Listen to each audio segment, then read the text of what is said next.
Donc, voilà. Donc aujourd'hui, petite panne sur un motoculteur, enfin, exactement, une motobineuse. Honda GC 135 4.0.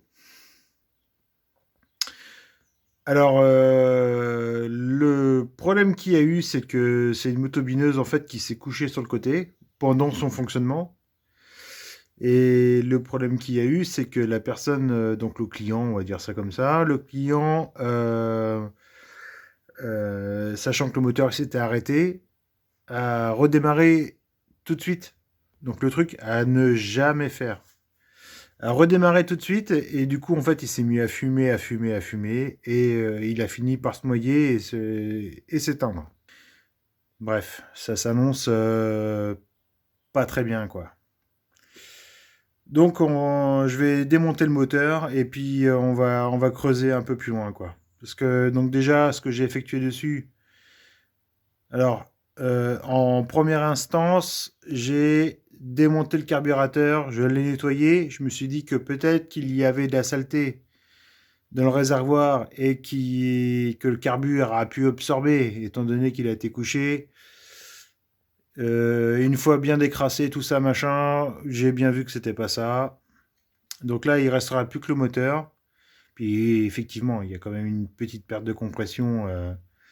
Donc je croise les doigts que ce soit de la calamine et que ce soit pas une soupape qui a lâché. Bon bref, je démonte ça et je vous reprends après. On va faire comme ça. À moins que ça vous intéresse de voir le démontage du moteur. Donc voilà. Alors, le moteur est sorti relativement assez vite et simplement, hein. Les deux vis là, du carbu, vous voyez, j'ai sorti tout le bloc, hein, le réservoir, tout est venu avec, le filtre à air, tout. Donc juste les deux vis, j'ai... Voilà. Voilà. Voilà. J'ai desserré juste les deux vis. Et quatre vis en bas qui le tient au châssis. La poulie avec la courroie que j'ai démontée. Donc on voit là, ici en bas, là. Hop. Et ça y est, c'est sorti. Donc, là, pour être bien, en fait, je vais vidanger le moteur parce que il va falloir que je l'ouvre. Donc, ça veut dire que c'est ces vis-là, là. Tac, tac, tac, tac, tac, tac. Et là aussi. Ça, c'est le vilebrequin. Il va rester dedans. Donc, ce qui fait qu'il sera relié au piston, bielle, machin. Donc, si j'enlève ça, je vais pouvoir décaniller après, j'espère. Ah non, il va falloir que je démonte la bielle du vilebrequin pour ressortir tout. Parce qu'en fait, du coup, sur ce moteur-là, vous pouvez pas déculasser. Je sais pas si vous voyez, mais en fait, c'est que d'un seul bloc. On a accès ici au réglage soupape, mais on n'a pas accès aux soupapes. C'est pas possible. C'est forcément que par le bas. Et par le bas, vous voyez, bah, il faut l'ouvrir. Il n'y a pas le choix. Donc, je vais m'amuser à faire ça.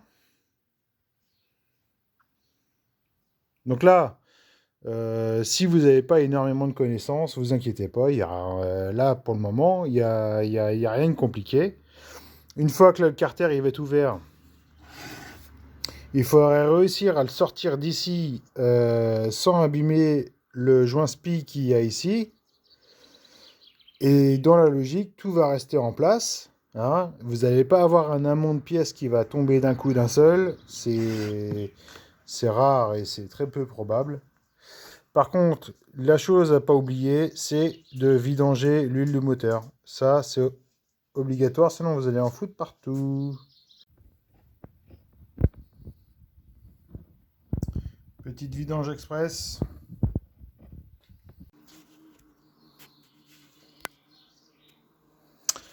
Ok, bon bah voilà, j'ai enlevé les vis. Donc là, comme on peut voir, là, j'ai réussi à décoller le bloc. Pour ce faire, eh ben, il n'y a pas 15 000 solutions parce qu'en fait, il est collé à la pâte à joint. Donc, marteau, burin.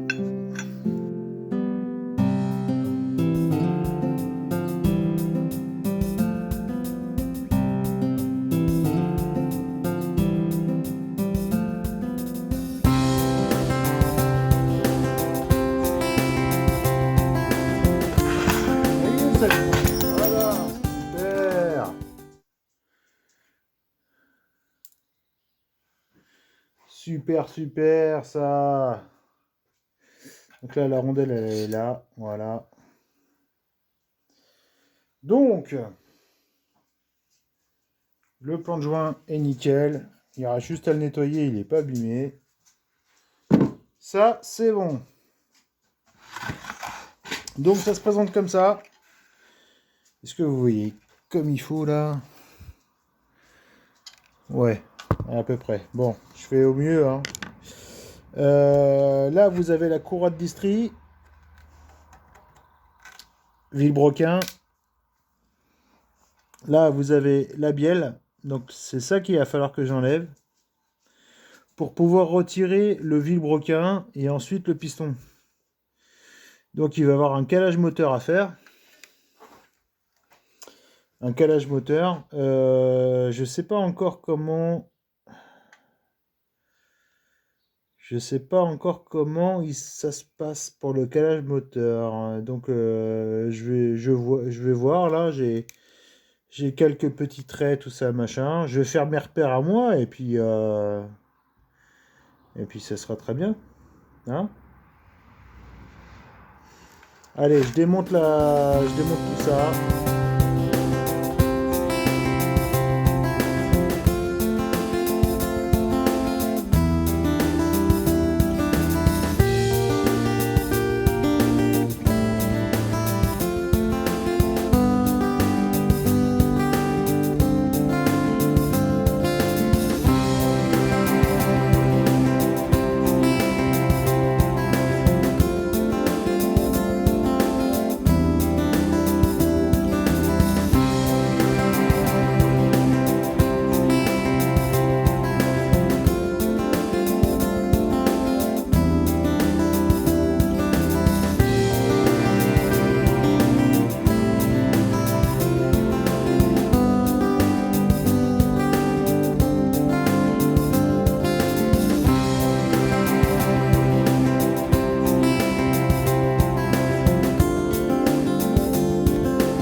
Que c'est bon.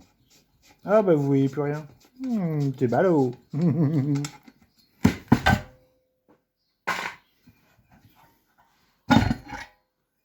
Voilà, ça y est, il est démonté.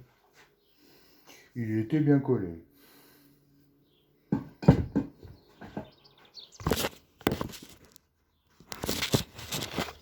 Alors, résultat. Donc là, on a aussi un joint spi ici.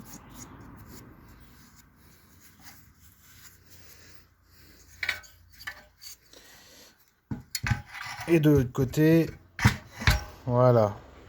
Donc il va falloir que je graisse tout ça, que je cale le moteur et que j'enlève la courroie. C'est parti.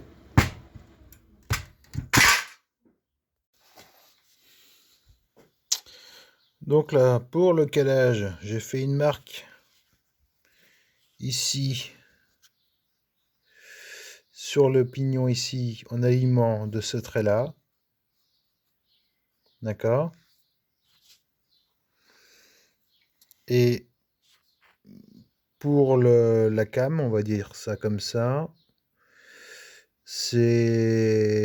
Donc c'est un milieu entre les deux marques ici. Plus, moi j'ai fait un trait là. Pour être sûr. Parce que le problème qu'il y a, je suis obligé de faire ça comme ça. Enfin, je pense. La soupape échappement, elle est un peu en pression.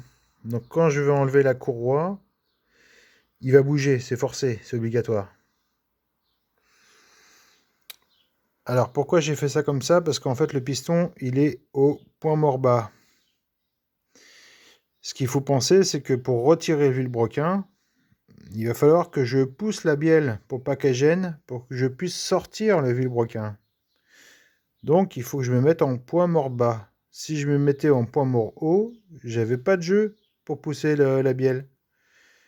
Et je pense que ça aurait été plus compliqué à la sortir. Que là au moins je vais avoir de l'espace au niveau de la bielle pour sortir le vilebrequin. Bref, je tente ça comme ça. Avec les repères que j'ai faits, il n'y a pas à se tromper. Voilà. Donc je vais sauter la distrie. La distrie qui est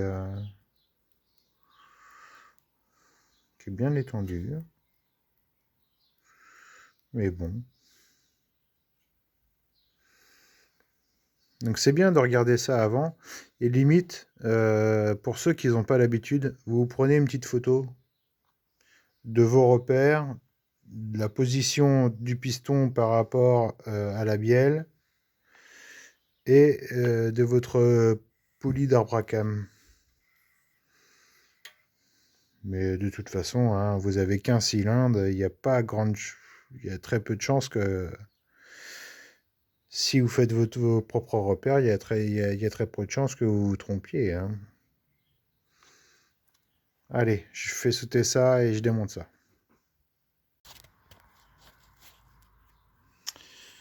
Bon, voilà. Alors, le vilebrequin, c'est bon, il est là.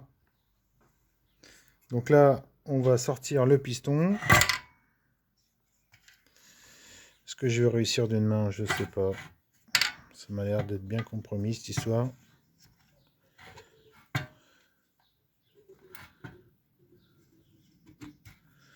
Voici le piston.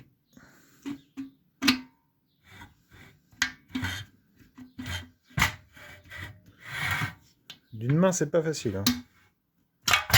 Wow. Alors. Bon, il y a un peu de calamine. Ce qui est tout à fait normal. Hein. Concernant le piston, des petites rayures.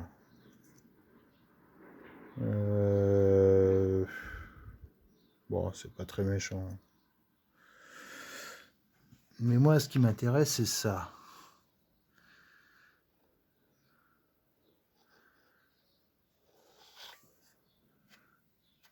Oh, j'aime pas ça. Est-ce que vous voyez, non?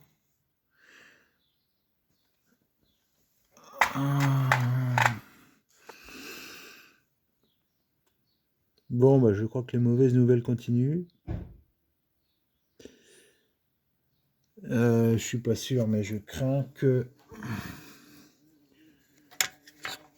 l'on voit là, c'est une fissure.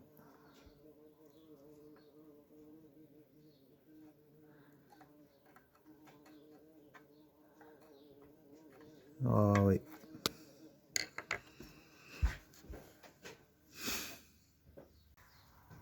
Bon, et ben voilà, la sentence est tombée. Donc là, visiblement, la culasse est fissurée entre les deux soupapes. Donc là, qu'est-ce qui s'est passé réellement? Donc, rappelons-nous, le motoculteur, en fait, a basculé, est tombé carrément à l'équerre. La chambre de combustion s'est remplie d'huile. Ce qu'il faut savoir, c'est que l'huile n'est pas compressible.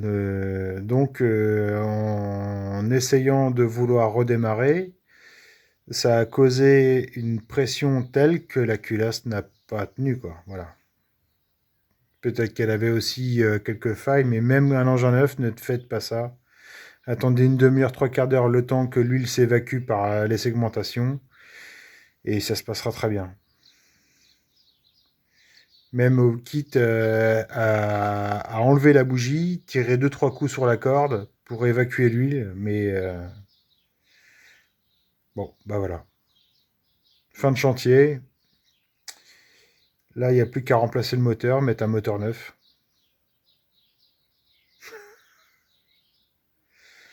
Merde. Bon, pour la suite, j'attends toujours mes pièces pour ma bécane. Ça va être la prochaine vidéo, hein. Je tiens toujours à la faire, il n'y a aucun problème. Peut-être qu'entre-temps, on va revenir sur les carabines. Enfin, je vous en dis pas plus. On va se faire un petit délire, vous allez voir. Ça peut être sympa. Allez, ciao.